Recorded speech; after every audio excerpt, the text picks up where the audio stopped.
নমস্কার বন্ধুরা, আমি অনিন্দিতা রান্নার কেরামতি চ্যানেলে আপনাদের সকলকে স্বাগত জানাচ্ছি। আশা করি আপনারা সবাই খুব ভালো আছেন। আজকের আমি বিস্কুট আর কলা দিয়ে একদম নতুন ধরনের একটা রেসিপি আপনাদের সাথে শেয়ার করব। পুরো ভিডিওটি দেখার অনুরোধ রইল। আজকের রেসিপির জন্য এখানে দেখুন আমি 6টা মেরি বিস্কুট নিয়েছি। আপনারা চাইলে কিন্তু যে কোনো বিস্কুট দিয়ে এই রেসিপিটা বানাতে পারেন। আর এখানে রেখেছি 2টো পাকা কলা। এখানে একটা মিক্সিং জার নিয়েছি, জারের মধ্যে বিস্কুটগুলো ছোট ছোট টুকরো করে দেব। আর বন্ধুরা, অনেক সময় বিস্কুট নরম হয়ে যায়, সেই বিস্কুট দিয়ে কিন্তু এই রেসিপিটা বানাতে পারেন। আর এখানে পাকা কলাও কিন্তু নরম হলেও এই রেসিপিটা খুব সহজে বানিয়ে নিতে পারেন। আর বন্ধুরা, এখনকার বাচ্চারা এইরকম নর্মাল বিস্কুট একটু খেতে চায় না বা কলাও খেতে চায় না। সেক্ষেত্রে আপনারা কিন্তু এই রেসিপিটা বানিয়ে ওদেরকে দিতে পারেন স্কুল টিফিন, মর্নিং ব্রেকফাস্টে। বিস্কুটগুলো ছোটো ছোটো টুকরো করে নিয়েছি, ঢাকনা দিয়ে মিহি করে একটা গুঁড়ো করে নেব। এখানে একটা বোল নিয়েছি আর এখানে আমি গ্রেটার রেখেছি। যে কলা দুটো আমি ছাড়িয়ে নিয়েছিলাম, গ্রেটার দিয়ে গ্রেট করে নেব। আজকে আমি যে কলা দুটো ব্যবহার করেছি বন্ধুরা, কলাটা একটু বেশি পেকে গেছিলো। ভালো কলা কিংবা খুব নরম কলা দিয়েও কিন্তু এই রেসিপিটা আপনারা বানাতে পারেন। আর এইভাবে দুটো কলা আমি গ্রেট করে নেব।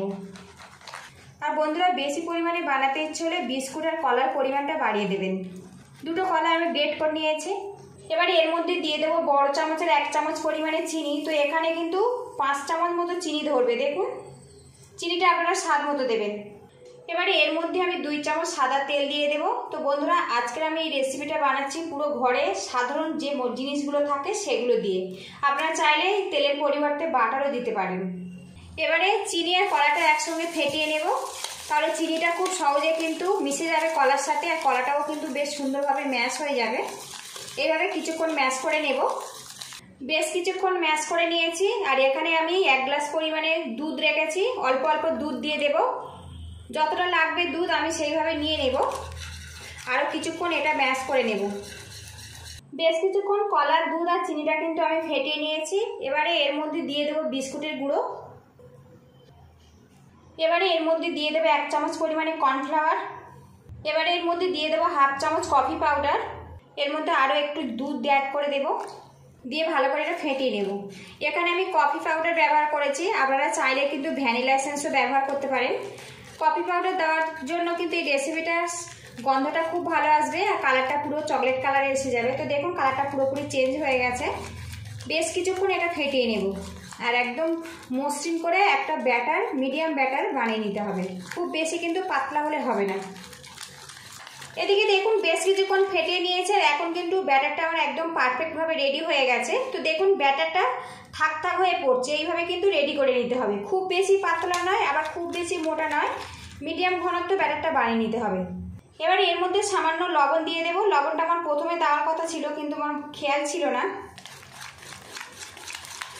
লবণটা দিয়ে দেখুন মিক্স করে নিয়েছি। আর ব্যাটারটা আমার একদম পারফেক্টভাবে রেডি হয়ে গেছে। এবার এই ব্যাটারের মধ্যে দেখুন 1/2 চামচ পরিমাণে ইনো দিয়ে দেব।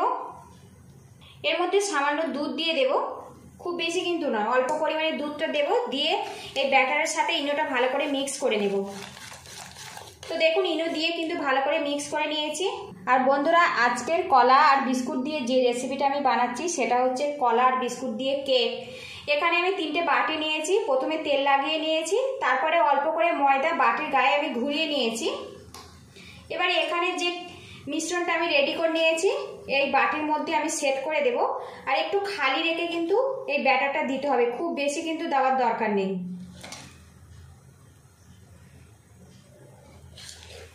আমি এখানে 2 হাতা করে ব্যাটার এই বাটির মধ্যে দিয়েছি। আর দেখুন, এখন কিন্তু বেশ অনেকটা করে খালি আছে। 3টে বাটিতে আমি সেট করছি। কেকের ব্যাটারটা 3টে বাটিতে আমি সেট করে দিয়েছি। আর এখানে দেখুন, 2টো খেজুর আমি ছোট ছোট করে কেটে নিয়েছি।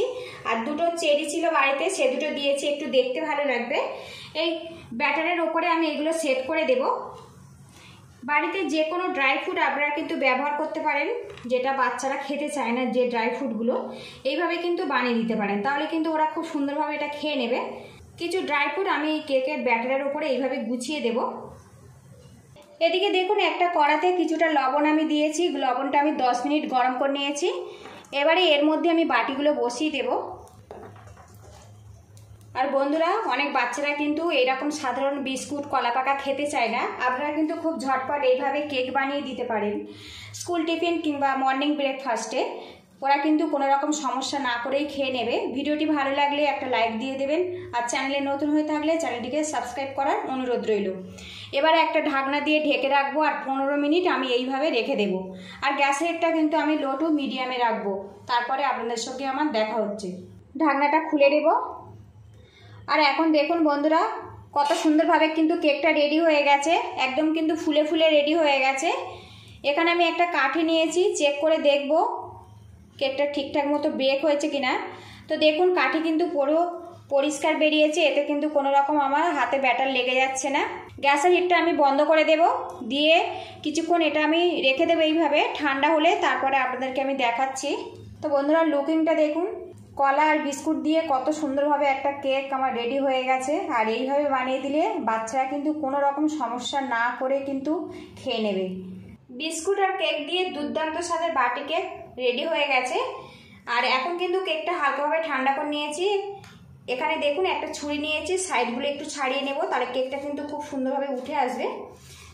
কেকটা যদি সুন্দরভাবে ব্রেক হয় বন্ধুরা, খুব ঝটপট কিন্তু সাইড থেকে ছাড়তে শুরু করবে। দেখুন সাইড থেকে কিন্তু বেশ ফাঁক হয়ে গেছে। আর বাটিতে বানিয়েছি যেহেতু খুব ঝটপট কিন্তু বেরিয়ে আসবে, কোনো রকম সমস্যা করবে না। তো দেখুন পিছনটা কত সুন্দরভাবে এটা রেডি হয়েছে। আর এইভাবে কিন্তু বানিয়ে আপনারা কিন্তু বাচ্চাদের স্কুল টিফিন মর্নিং ব্রেকফাস্টেও বানিয়ে দিতে পারেন, কিংবা সন্ধ্যেবেলার জলখাবার হিসেবেও কিন্তু বানিয়ে দিতে পারেন।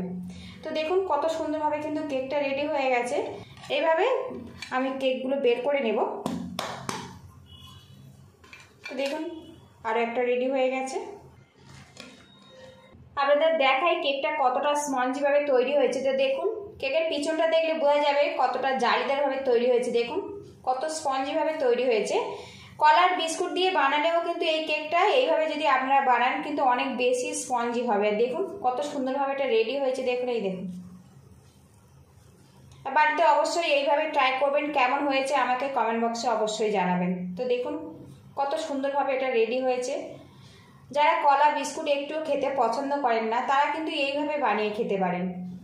একটা কেক আপনাদেরকে আমি কেটে দেখাচ্ছি কত সুন্দরভাবে এটা রেডি হয়েছে। দেখুন এই দেখুন কেকটা কত সুন্দর জালিদার আর স্পঞ্জিভাবে তৈরি হয়েছে। দেখুন ভিতরটা দেখে তো আপনারা বুঝতে পারছেন এটা কতটা জালিদারভাবে তৈরি হয়েছে আর কতটা স্পঞ্জি। দেখুন একবার অবশ্যই এইভাবে ট্রাই করবেন।